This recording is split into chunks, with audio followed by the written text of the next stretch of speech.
მანამდე დავით არჩვაძე თაკო მესხის რეპორტაჟში.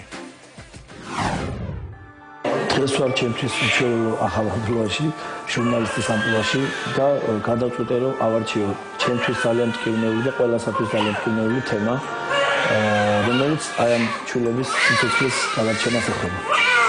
ადამიანისთვის საერთოდ შვილის შეძენა არის ყველაზე დიდი საჩუქარი ღვთის. სიუჟეტიც პირდაპირ ეხება აი ამ სიცოცხლის ხელყოფას, ამის შეწყვეტას, აბორტი, ჩვილის მოწყვეტა. ეს არის პირდაპირი მნიშვნელობით კაცის მკვლელობა.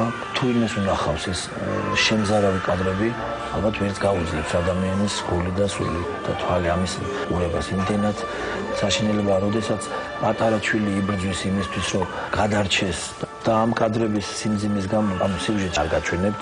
ხა შეიძლება ნახე რა ანგელოზები არიან და ამათი ხელისხლება.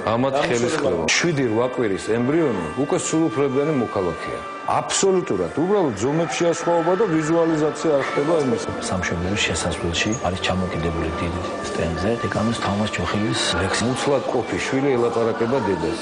ეს რაღაც საოცრებაა. ძალიან მაგარი ეფექტია ლექსის გამოქვას. აი, მაინტერესებს თუ მოიტანა უკვე რამე შედეგით იქონდა რაღაცა.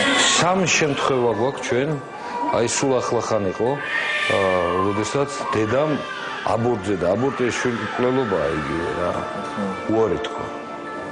ჩანასახი არის სულიერი და არავის არ აქვს უფლება რომ ღვთისგან შექმნილი სიცოცხლე მოუსწრაფოს. ბავშვობიდან გული მტკიოდა და ბევრჯერ მიფიქრია ამაზე. ბავშვობის შემდგომ 44 წლის ასაკში ეს ჩემი გულის ტკივილი გადმოვიტანე ქაღალდზე და ძალიან სევდიანი გამოვიდა. როდესაც დეკანოზმა თამას ჯოხელმა ეს ლექსი მომაწოდა, ძალიან განიცადა ეს ყველაფერი და აი ერთი ამოსუნთქვით დაიწერა ახალი სიმღერა, რომელიც ახლა იბადება. ეს ლექსი მაქსიმალურად არის დიდ ტკივილთან ერთად დიდი ნუგეში.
ბავშვების თვალებში მიყურებენ და თითქოს დიდი კაცებივით ხვდებიან რაზეა საუბარი და თითქოს უკვე მეუღლეები ყავთ და ითავისებენ რაზეა საუბარი.